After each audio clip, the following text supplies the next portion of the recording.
처음에는 이제 하나님은 내게는 아주 낯선 존재로 다가오는 것이죠. 하나님은 이해할 수도 없고, 그런데 이제 어떤 일을 통해서 내게 우렁우렁 다가오시는 거죠. 어떤 사건을 통해서.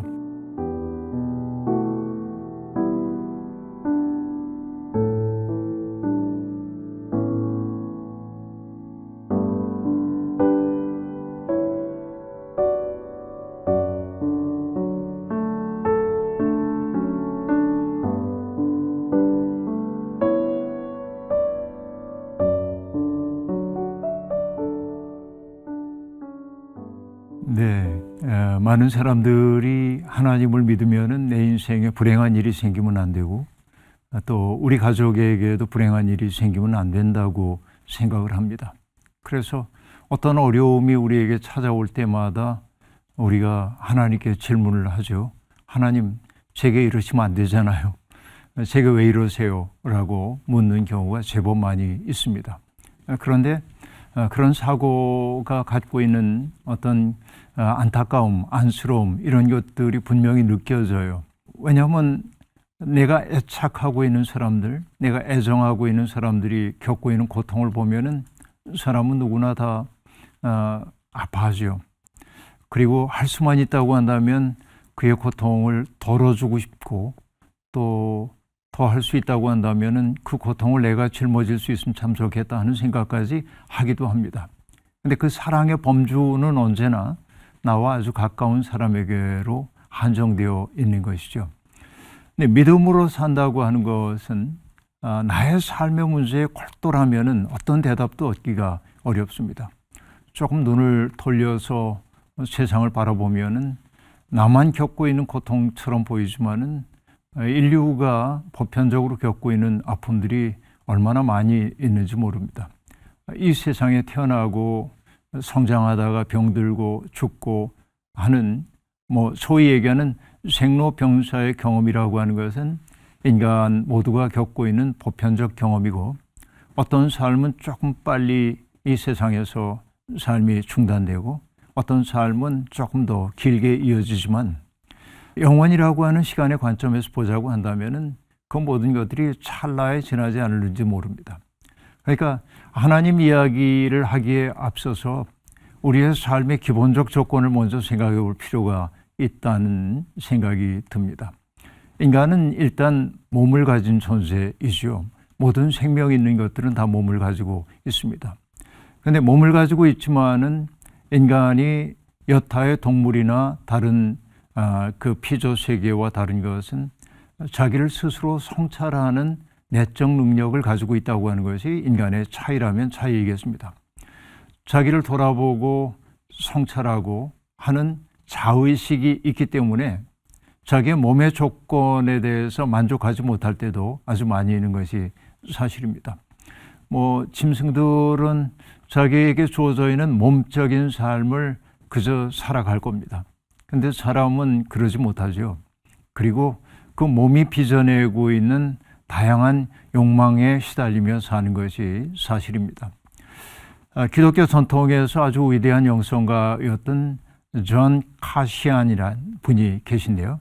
카시아누스 이렇게 말하기도 합니다만은, 그 카시아누스라고 하는 분이 인간의 악덕에 대한 이야기를 합니다. 그 기본적인 조건이 뭐냐? 인간이 몸을 가진 존재라고 하는 겁니다. 그러니까 몸의 욕구가 인간을 괴롭혀요. 그 첫 번째는 뭘까요? 탐식, 뭔가를 먹어야 하죠. 맛있는 거 먹고 싶은 탐식의 욕구가 있습니다. 두 번째 욕구는 뭐냐면 탐색, 성적인 욕구라고 말할 수 있습니다. 그 세 번째 욕구가 탐물, 물건에 대한 욕심이라고 이야기를 합니다. 이게 기본적인 인간의 조건인 것이죠. 이게 없는 사람은 전혀 없다고 말할 수 있겠습니다. 과도하냐 그렇지 않느냐의 차이가 있겠지만은, 그런데 금방 얘기했던 탐식, 탐색, 탐물, 그 세 가지의 기본적인 욕구가 좌절될 때 인간은 분노합니다. 이게 네 번째 악덕이라고 말할 수 있겠는데요. 분노해요. 내가 이렇게 누리고 싶은 것을 누리지 못하는 것은 누구누구 때문일 거야 라고 생각하는 거죠. 그러니까 화를 내기 시작합니다. 자기 속에서 원인을 찾기보다는 타자에게 원인을 찾는 경우가 제법 많이 있습니다. 이게 네 번째 악덕인데요. 그런데 그 앞에서 얘기했던 그 세 가지의 욕구가 내게 충족되지 않고 좌절될 때, 그 마음이, 분노가 나를 향하게 될 때 인간은 두 가지의 악덕을 드러낸다고 그렇게 이야기를 하고 있습니다. 하나는 뭐냐? 낙담하는 겁니다. 이게 할 수 없지 뭐. 이게 내 삶이지. 이게 내 팔자인가 봐. 그렇죠? 그 낙담하고 있는 그 마음은 창조적인 관계를 불가능하게 만듭니다. 누군가의 우정이라든지 누군가의 충고 이런 것들을 받아들일 생각이 없는 영혼의 우울 같은 것들이 낙담이라고 얘기할 수 있겠습니다. 그 다음에 또 나타나는 것이 뭐냐면 나태함입니다. 그쵸? 아무리 노력해도 안 되는 거 뭐 어떡하겠어 라고 말하면서 나태함에 빠지는 것, 이게 욕구가 좌절되었을 때, 분노가 자기를 향할 때 나타나는 두 가지 악덕입니다. 그런데 내가 원하는 것들이 다 순조롭게 이루어지게 될 때, 아까 얘기했던 탐식, 탐색, 탐물이라고 하는 것이 내가 원하는 만큼 성취되었을 때, 그때도 악덕에 빠지기 쉽습니다. 그것이 뭐냐? 첫째는 자만심입니다. 내가 이럴 자격이 있지, 내가 능력이 있으니까 내가 이걸 누릴 만한 자격이 있는 거지. 이게 이제 자만심이죠. 그리고 또 다른 악덕은 뭐냐면은 교만에 빠지는 것입니다. 자기와 남을 비교해 가면서 자기가 우월한 존재라고 하는 것을 사람들 앞에 드러내 보여주고 싶어 하는 것, 이것이 이제 오만함 혹은 교만함이라고 말할 수 있겠습니다. 그러니까 이 모든 인간의 악덕, 카시안이 얘기하고 있는 그 8개의 악덕이라고 하는 것은 다 인간이 몸을 가지고 있다는 데서부터 비롯됩니다. 그러니까 몸을 어떻게 다루느냐 하는 것이 무엇보다도 중요하다고 말할 수 있겠는데, 그래서 기독교 전통은 탐식이라고 하는 거, 그것을 뭘 가지고 다스려야 한다고 말하냐면, 그것은 그릇된 의지이기 때문에 순명을 통해서 악덕을 미덕으로 바꿔야 된다고 얘기합니다. 내 의지를 자꾸만 하나님의 말씀 앞에 순종시키는 경험인 것이죠. 내 뜻대로 마옵시고 라고 말하면서 그분의 뜻이 나를 통해 이루어지기를 바라게 될 때 인간은 비로소 왜곡된 의지의 지배를 받지 않게 된다라고 하는 거고, 탐색에 대한 악덕을 이제 미덕으로 바꾸기 위해서는 거기에서는 정결한 삶이죠. 나를 깨끗하게 닦아내는 정결한 삶. 그러니까 하나님이 받으실 만한 존재로 나를 깨끗하게 닦아내기 위한 끝없는 노력을 해가는 것이 탐색의 유혹으로부터 나를 지키는 일이라고 말할 수 있습니다. 그 다음에 탐물, 끝없는 욕망, 이것을 이겨내기 위한 것은 뭐냐? 가난이라고 얘기를 합니다. 모든 사람들이 부유하기를 원하지만은 그 부유함이 어떻게 보면은 우상 숭배가 되고 있는 시대라고 말할 수 있겠는데, 그러니까 기독교 전통은 이 세 가지가 우리의 영혼을 자유롭게 만들 거라고 얘기해서 뭐 가난, 정결함, 순명 이런 것들을 끝없이 강조하고 있는 까닭이 거기에 있다고 말할 수 있겠습니다. 그러나 우리의 의지라고 하는 게 많이 왜곡되어 있는 것이 사실입니다. 그리고 그 때문에 우리는 살면서 수없이 많은 불행한 일들을 겪기도 합니다. 내 인생에 불행한 일이 다가오지 않기를 바라기 때문에 사람들은 나보다 힘 있는 어떤 존재의 힘을 빌고 싶은 생각이 듭니다. 그래서 기독교가 아닌 다른 종교들이 많은 신들이 있죠. 신이 있다고 사람들이 그렇게 믿었습니다. 고대 세계에. 그래서 사람들은 신과 인간의 차이를 어디에서 보냐면, 신은 불사의 존재이죠. 인간은 소멸할 수밖에 없는 존재, 유한한 존재입니다. 신들은 죽지 않는 존재입니다. 그들 사이에 갈등도 있지만은, 그리고 우리가 그리스 로마 신화나 이런 데를 보면은 신들은 윤리적 조체가 아닙니다. 아주 부도덕할 때도 있고 폭력적일 때도 있고 그럽니다. 그러니까 신들이 언제라도 내 삶에 개입해서 뭔가 해코지를 할 수 있다는 생각이 들기 때문에 옛날 사람들은 신의 화를 돋우지 않기 위해서 어떻게든지 그 신의 마음을 달래주려고 하기도 했습니다. 또 신은 나보다 훨씬 더 능력이 있기 때문에 그 신의 힘을 의지해서 나의 삶의 불행의 조건들을 없애는 삶을 선택하고 싶었던 것이죠. 그러나 아까도 얘기했지만 그런 종교들은 그 신들을 섬기는 사람들에게 윤리적인 삶을 살려든지 정결한 삶을 살라고 요구하지 않습니다. 그러나 기독교는, 성서의 종교는 아주 매우 분명하게 우리에게 그런 삶을 요구하죠. 내 삶이 하나님 앞에 바른지를 돌아봐야 하고, 그 바른 삶이라는 것은 이웃사랑으로 나타나야 하고, 이웃에 대한 깊은 배려가 우리 속에 있어야 한다고 얘기하는 거죠. 이게 우리가 믿는 하나님이라고 얘기할 수 있겠습니다.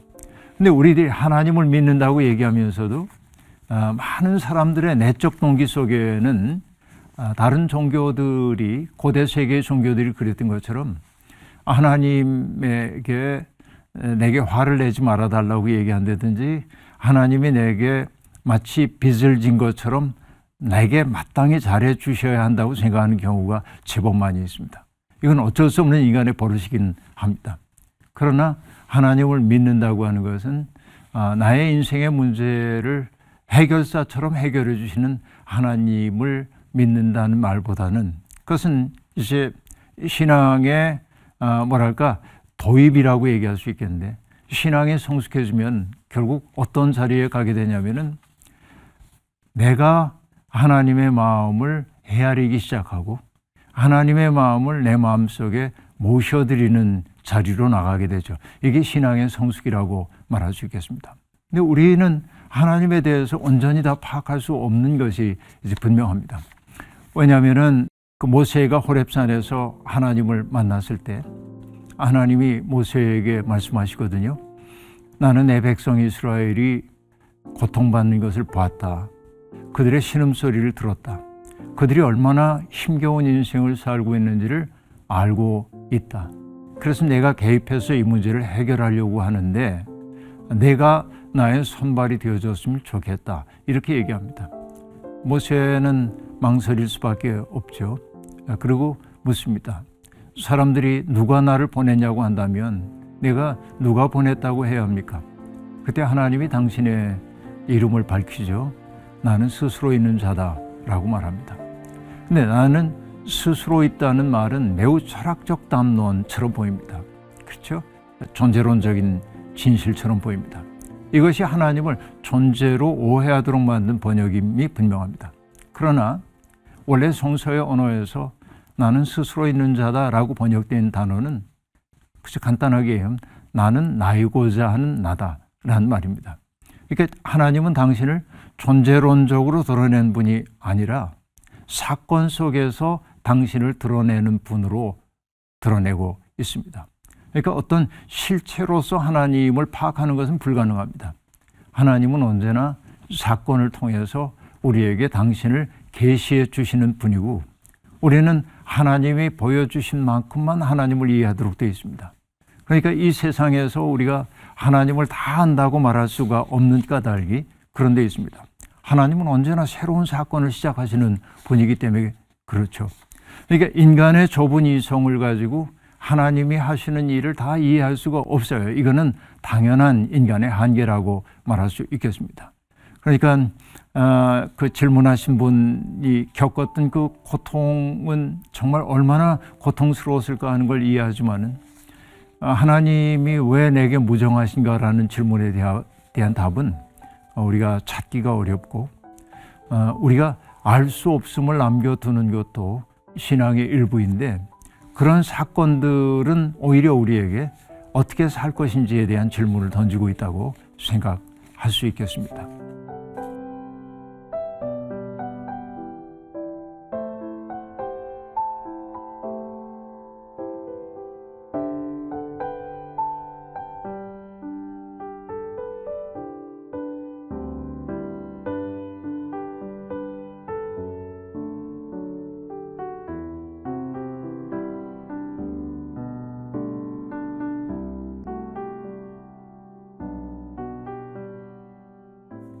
그래서 하나님을 우리가 믿는다라고 하는 것은 사람은 누구나 다 자기중심적이기 때문에 자아의 렌즈를 통해 세상을 바라봅니다. 저마다 자기가 세상의 중심이라고 하는 얘기입니다. 그렇죠. 모든 인간은 우주의 중심입니다. 왜? 내가 여기에 있기 때문에 나를 중심에 놓고 바라보죠, 세상은. 이건 모든 인간의 어쩔 수 없는 버릇입니다.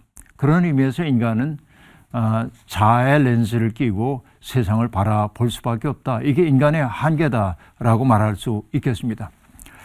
문제는 뭐냐면 하나님을 믿는다고 하는 것은 자아의 렌즈로 세상을 바라보고 있던 사람이 그 마음이 점점 넓혀져 가면서 타자의 눈으로 나를 바라보기 시작하는 것이고, 더 깊게는 하나님의 눈으로 나와 세상을 바라보기 시작하는 것이 하나님을 믿는 일이라고 그렇게 말할 수 있겠습니다. 인간의 인간됨이라고 하는 건 뭐냐면 내 속에 있는 나와 세상에 살아가는 내 모습이 동일하지 않다는 사실을 알아차리고, 내가 바라는 나의 모습과 실제로 살고 있는 나의 모습이 일치되지 않는다는 그 불화 때문에 인간은 괴로워하고, 그래서 스스로 대화를 나누게 되죠. 인간은 자기와의 대화를 통해서 자기를 형성해가는 존재입니다. 자기와의 대화의 능력이야말로 인간의 인간됨이라고 얘기할 수 있겠고, 자기와 대화하는 그 능력을 우리는 성찰이라고 말하기도 하고, 자기하고 대화하면서 내게 문제가 있다고 느끼는 것을 양심이라고 얘기하기도 하는 것이죠. 그러니까 양심이라고 하는 것은 내 마음속에서 터해나오는 것이기도 하지만은 사실은 하나님이 우리에게 밝혀주시는 마음이기도 합니다. 자, 그래서 나를 중심에 놓고 생각하고 있던 사람이 하나님과 접촉하는 경험이 늘어날수록 나 좋을 대로 살 수 없게 되고, 그래서 타자를 위한 존재로 살기 시작할 때 나는 조금 더 성숙한 사람이 되기 시작하는 거고, 자아에서 벗어나서 타자의 세계로 나를 열어가고 타자의 세계를 넘어서서 하나님의 마음을 알아차리기 시작할 때 그것이 영적으로 깊어졌다, 그렇게 말할 수 있겠습니다. 근데 하나님은 그 세계로 우리를 어떻게 이끌어 가시냐면요, 고통받고 있는 타자들을 우리에게 보내주셔요. 고통받고 있는 타자를 바라보면서 그 사람을 나와 무관한 사람이라고 생각하며 내가 돌아서는 순간 우리는 하나님의 마음에 이를 수 있는 길을 스스로 차단한 것이라고 얘기할 수 있겠습니다. 임마누엘 레비나스라고 하는 사람도 이야기를 하고 있는데요, 타자의 얼굴, 특별히 고통받는 타자들은 그 얼굴은 우리에게 일종의 물음표로 다가오는 겁니다. 너는 어떤 사람이냐 하는 물음표이죠. 그 타자의 얼굴 앞에서 나의 죄성을 깨닫고 내가 얼마나 많은 것을 누리고 살면서도 그걸 당연한 줄로 알고 살았는지를 깨닫게 될 때 나는 그 타자의 삶에 나를 개방하지 않을 수가 없고, 그 타자의 세계를 통해서 무한하신 하나님과 접속됨을 경험하게 되는 것이죠. 그러니까 어떻게 보면은 고통받는 타자야말로 우리의 삶을 하나님께로 이끌어가는 통로라고도 얘기할 수 있겠습니다. 그러니까 그런 고통을 겪고 있었던 분들에게 제가 드리고 싶은 말씀은, 내가 왜 이런 일이, 이건 답 없는 질문입니다. 그렇기 때문에 내가 이런 고통스러운 경험을 통해서 이 인생의 교훈을 통해 내가 어떤 존재가 되어야 할까를 생각하면서 자신이 겪은 것과 동일한 고통을 겪고 있는 사람들, 혹은 그런 인생의 시련의 시기를 지나고 있는 사람들에게 다가가서 그 고통의 시간에 나는 이렇게 이겨냈노라고 얘기해 주기도 하고, 그의 곁이 되어줘서 그가 벼랑 끝에 내몰린 듯 삶이 위태로울 때 그의 설당이 되어주는 이 마음이야말로 하나님이 가장 기뻐하시는 마음이 아닌가, 그런 생각을 해봅니다.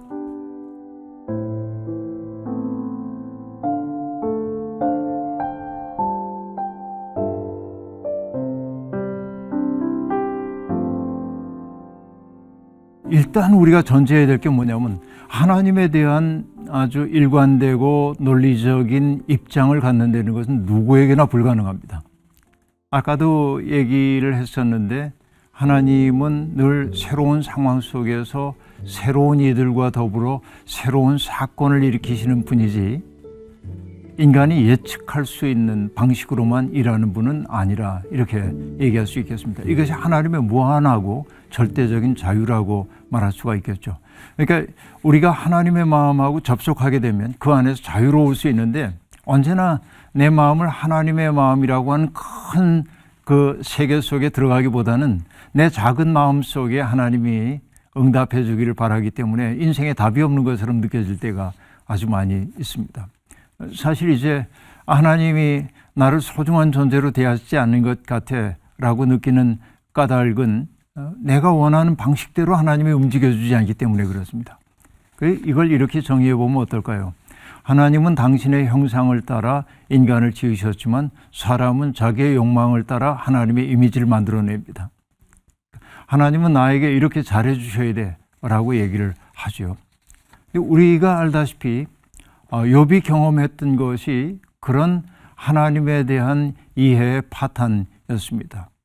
하나님은 의롭고 선하게 살고 있는 사람들에게 마땅히 복을 주셔야 한다고 굳건하게 믿어왔습니다. 이것은 욥의 친구들도 똑같죠. 그런데 욥에게 느닷없이 고통이 다가오고 고난이 찾아왔습니다. 욥의 친구들은 그것이 욥의 죄 때문이라고, 욥의 자녀들이 저질렀던 죄 때문이라고 말합니다. 무엇 때문. 그러니까 이 세상에서 벌어지는 모든 일들은 원인이 있다라고 생각을 했던 것이죠. 그러나 우리가 인생 경험해 보면 알지만 모든 것이 인과관계에 따라서 이루어지지 않아요. 세상 일이라는 게. 인간이 자유롭다고 하는 것은 뭐냐? 인과관계 속에서 살아가지만 때때로 인과를 깨뜨릴 때도 있는 것이거든요. 이것을 신앙적으로 얘기하면 불가능성의 가능성을 우리가 살아내기도 합니다. 인간은 저마다 이기적이다. 배고픈 뭔가를 먹어야 된다. 이것이 인과관계입니다. 내 배가 고픕니다.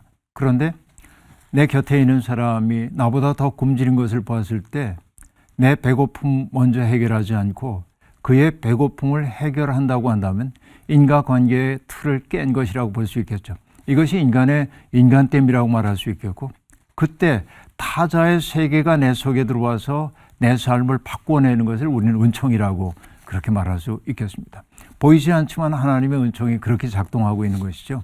그래서 신앙생활을 한다고 하는 것은 끝없이 내 작은 마음을 하나님의 크신 마음 속에 접촉함을 통해서 이해할 수 없지만 하나님이 나보다 더 잘하시고 나를 사랑하신다는 사실을 받아들이는 것이 믿음이라고 생각해요. 십자가에 달리신 예수님이 나의 하나님 왜 나를 버리십니까? 라고 탄식하셨지만은 이해할 수 없는 하나님의 침묵 앞에서도 주님은 마지막에 내 영혼을 아버지께 맡깁니다 하고 의탁했단 말이죠. 이해할 수 없지만은 신뢰하는 것이에요. 하나님의 부력을 신뢰하며 나를 맡기는 것. 이것이 믿음이라고 볼 수 있습니다.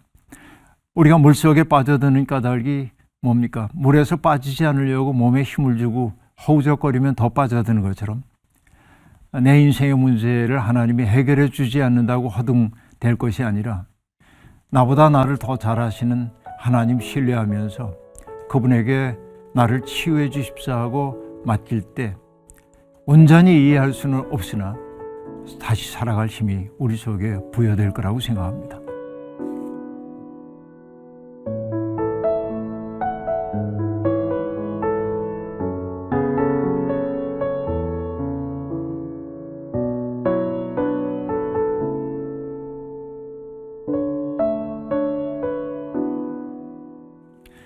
많은 사람들이 시련을 겪을 때마다 하는 얘기가 하나님이 부재한 것처럼 느끼고 하나님이 나를 외면하신 것처럼 느낍니다. 근데 그들이 잊고 있는 것이 하나 있어요. 내 인생에 별일이 없을 때 하나님이 나와 함께 하시고 보호하고 계시다는 사실은 깨닫지 못하고 있습니다. 그러니까 언제나 그분이 함께 하시고 있는데 내 인생에 고통이 찾아올 때만 하나님이 부재한 것처럼 느끼는 것이 어쩔 수 없는 인간의 버릇이기도 합니다. 그러나 광야 생활을 했던 이스라엘 사람들이 고백을 하죠. 광야 생활 40년 지나는 동안에 하나님이 언제나 함께 해주셨고 그래서 신발이 헤어지거나 의복이 헤어지는 일도 없었다. 따지고 보면 그 신발이 닳고 의복 헤어지는 일이 왜 없었겠습니까? 그러나 이것은 상징적인 언어이죠. 살아오고 지난 날을 돌이켜 생각해 보니까 하나님이 우리를 붙들고 있었음을 사후적으로 깨닫게 되는 것이죠. 그 고백이 그렇게 터져나왔다고 얘기할 수 있습니다. 그 신명기 32장에 나오는 얘기이기도 합니다마는 하나님이 인간을 사랑하시는 방식은 마치 독수리가 새끼를 부화했던 집들을 허물고 독수리 새끼들이 날아오르게 만들지만은 아직 날개가 충분히 자라지 못한 이 새끼가 바닥을 향해 떨어질 때에는 어미 독수리가 재빨리 날아가가지고 이 새끼들을 날개로 받아내는 것처럼 하나님은 때때로 우리에게 둥지를 부수는 것처럼 그렇게 느껴지기도 하지만 그러나 다음 순간 하나님은 날아와서 우리를 보호하기도 하죠. 그러니까 우리의 인생에 완전히 어려움이 없는 그런 인생을 우리가 바란다고 한다면 그것은 우리가 여전히 어린 아이의 상태 속에 머물고 싶어 하는 것이겠죠. 그러니까 어떤 거친 파도가 나를 휩쓸어 올 때도 있고 그리고 어떤 물결이 나를 휩쓸어 가는 때도 있지만은 그러나 내가 성숙해진다고 하는 것은 그 물결에 휩싸여서도 그 물결을 타고 헤엄칠 수 있는 존재가 되는 것이죠. 하나님은 그런 내적 힘을 우리에게 주시는 분으로 우리에게 다가오신다고 얘기할 수 있겠습니다. 그러니까 내 인생에 아무 문제가 없어야 성서의 말씀이 이루어지는 게 아니고 그런 어려움이 있음에도 불구하고 낙심하지 않고 살아갈 수 있는 내적 힘이 우리에게 제공된다는 것, 이것이 하나님의 은혜의 신비라고 얘기할 수 있겠습니다. 하나만 더 얘기를 하자고 한다면은 정치 철학자인 한나 아렌트라고 하는 분이 전체주의의 기원이라고 하는 책을 썼습니다. 나치즘, 히틀러의 나치즘과 스탈린주의, 이것이 20세기를 굉장히 고통스럽게 만들었던 전체주의의 현상인데 그러니까 독재자들의 지배와는 다른 방식으로 지배를 하는 것이죠. 사람들을 억누르기만 하는 게 아니라 인간 자체를 개조하는 것이 전체주의이죠. 그들의 생각에 맞추도록 인간을 만들어가는 것이 전체주의의 무서움이라고 얘기할 수 있습니다. 한나 아렌트는 서구의 근대성이라고 하는 것이 결국은 전체주의로 귀착할 수밖에 없었음을 아주 치밀하게 분석을 해냅니다. 우울합니다. 그런데 마지막에 한나 아렌트가 하는 이야기는 뭐냐면 그런데도 불구하고 우리에게 희망이 있다는 겁니다. 뭔가 새롭게 시작할 수 있는 능력 우리에게 있다는 것이죠. 그러니까 운명의 질곡 속에서 그대로 끌려 들어가는 것이 인간이 아니라 뭔가 새롭게 시작할 수 있는 내적 능력을 가진 것이 인간의 존엄함이다라고 얘기하면서 그는 어거스틴의 말을 인용하기도 합니다. 모든 인간은 새로운 시작이다. 그렇게 말합니다. 그러니까 우리가 믿음을 갖고 산다고 하는 것은 뭐냐? 우리에게 주어져 있는 인생에 악조건이 있다 할지라도 그 악조건을 원망하지 않고 내 삶의 일부로 받아들여서 그 속에서 새로운 존재로 나를 끌어올리는 것, 이런 것들이 믿음의 삶이라고 말할 수 있겠고요. 고통 없는 인생을 바라지 말고 고통이 내게 찾아와도 그 고통에 휩쓸려가는 사람이 아니라 고통을 뚫고 빛을 만드는 삶으로 살아가는 것, 이런 것이 믿음의 삶이 아닌가 생각해요.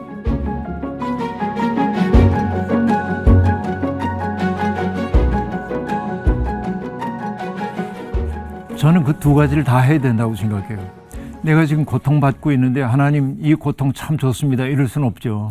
그러니까 내가 병들었거나 자녀가 어려움을 겪거나 뭐 관계가 어려움을 겪을 때 그런 문제들이 해결되기를 바라고 하나님이 개입해 주셔서 치유되기를 원하지만은 그러나 동시에 우리가 받아들여야 할 것은 그 고통이 내게 주고 있는 삶의 질문은 무엇인지를 물어야 한다는 얘기죠.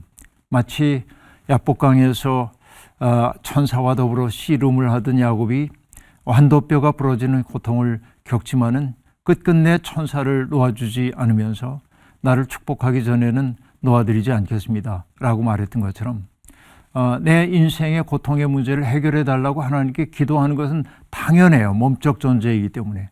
그러나 응답되지 않는다고 얘기할 때 그 응답되지 않음을 통해서 하나님이 내게 던지시는 메시지가 뭔지를 알아차리고 하나님이 내게 기대하시는 바가 무엇인지를 알아차려 살아간다고 한다면 우리는 보다 성숙한 삶이 될 거다. 근데 그 모든 바탕에는 우리를 사랑하시는 하나님에 대한 신뢰와 사랑의 마음이 있을 때 가능할 거다 하는 얘기죠.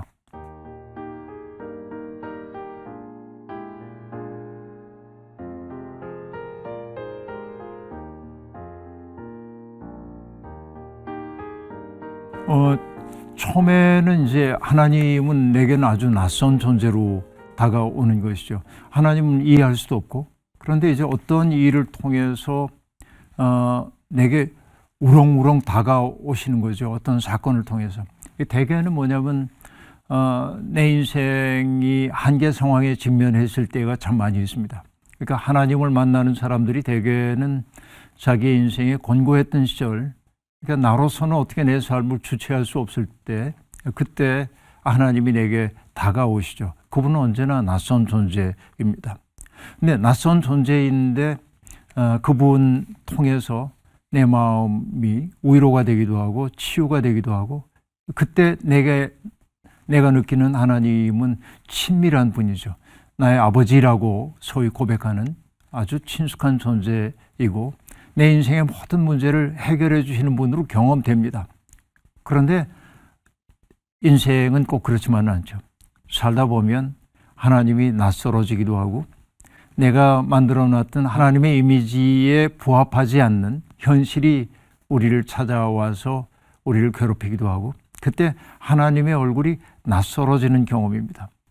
그 낯섦 때문에 사람들은 하나님에게 멀어지기도 합니다. 그런데 믿음의 성숙이라고 하는 것은 그 낯선 하나님의 세계 속에 들어가서 그 속에서 머무는 것입니다. 그때 내가 커졌음을 알게 돼요.